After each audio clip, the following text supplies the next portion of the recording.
Hi, I'm Rich Edwards, the lead designer on Evil Genius 2 World Domination.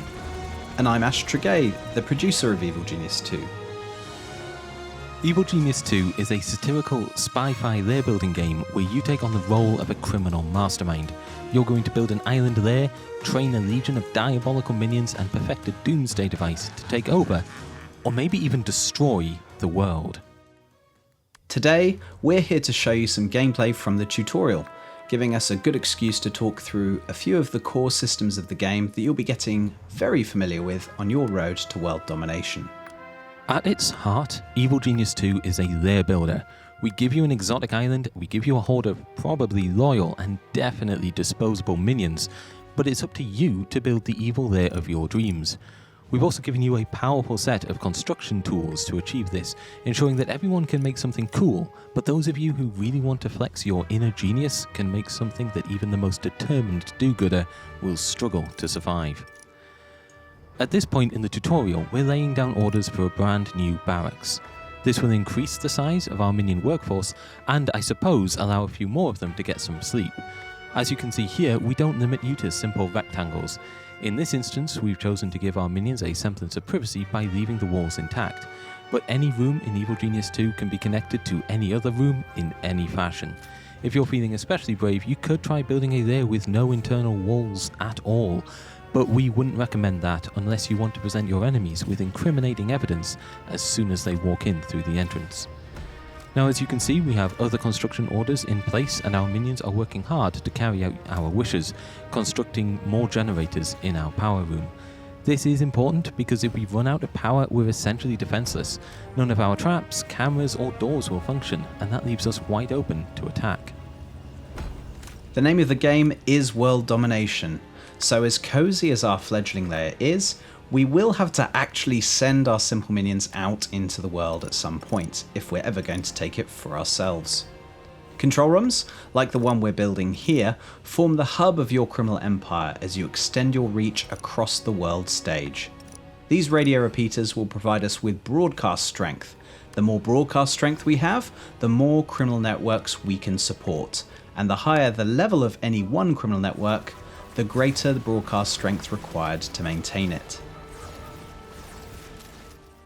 And this is the world stage where you run your global operations. At the start of Evil Genius 2, the world is watched over by 5 forces of justice. Each of these organizations has a range of dangerous agents to deploy against you, not least of which are their relentless super agents.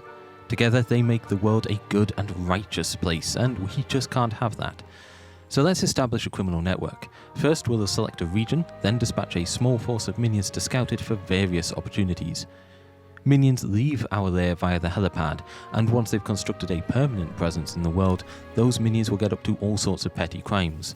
This sends a small trickle of gold back to the lair, and soon we'll be able to send additional minions to complete a variety of evil schemes.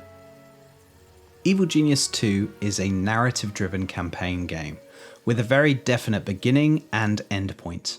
Either you'll live to rule the world, or you'll die in the attempt. Though either way, you're going to live long enough to see yourself become the villain. On your journey through each of our 4 campaigns, you'll encounter a cast of larger-than-life characters, from the super agents we mentioned earlier, to opposing crime lords, all the way down to the lowly minion we just saw, who we're about to send to commit a crime. Back on the world stage, we can see that there's a scheme available to us. Schemes represent opportunities within reach of our criminal networks, and they can range from the simplest bank robbery, like this one that will only take a few simple workers, to far more demanding heists, which offer greater rewards. No matter how complex though, you are the genius and your focus is the lair. Your criminal networks are more than capable of handling the minutiae of a scheme once you've dispatched the correct minions to carry it out. Be careful though, because the more active your global operations, the more attention you'll get from the forces of justice. The main objective of each campaign will ultimately be to take the world for yourself, but we also offer a broad range of side stories for you to explore along the way. Through side stories you can unlock more minion types, steal bizarre and unique loot items, and do battle with a host of charismatic crime lords and super agents. Whenever you see a new side story unlock, it's a safe bet there'll be something worth having at the end of it. In this side story, we're going to unlock the first muscle minion specialist, the Guard. Of course, none of our standard worker minions are fearsome combatants in their own right. They can generally do a little bit of almost everything without necessarily being good at, well, any of it. When it comes to these guys, menial tasks are the order of the day. So what should we do when our minions don't know something? We send them to kidnap an expert. Once you have a holding cell and an interrogation chair, you can extract basic information from your enemies. Of course, to do that, you'll need to capture them first. Here, interrogating this guard reveals to us their secret. Punching bags. Now our minions have this critical piece of the puzzle, they can take it from there, under your direct instruction, of course. Once we've built a number of these items, we can train as many guards as we want, significantly improving the defenses of our lair. In the dev team, we talk a lot about the shoot them you idiots paradigm. No self-respecting evil genius micromanages each of their minions individually, they just say, shoot them you idiots, and let the minions figure out the rest. As the evil genius, you'll be issuing orders to your minions, then watch as they set about implementing those orders as best they can. This same principle applies to everything from construction, to combat, to training more minions. So long as you have the correct training equipment in your lair, minions can train themselves to become more advanced specialists. But they'll train even faster if another specialist is available and on hand to teach them. Kidnapping that guard has caused the forces of justice to take at least a passing interest in our lair, and their first agent has just arrived, an investigator. Investigators are standard agents here to find evidence of suspicious activity. If they find anything and live to tell the tale, they will report back, and the forces of justice will dispatch more dangerous agent types. Be careful though, because if they don't report back, well, that's just a little bit suspicious too, and there's only so many highly trained, fully armed agents who can go missing before someone raises the alarm. Speaking of raising the alarm, we have our own.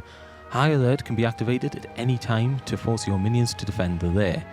In practical terms, this means they abandon any non-essential activities, such as eating and sleeping, and decide instead to patrol the corridors looking for intruders.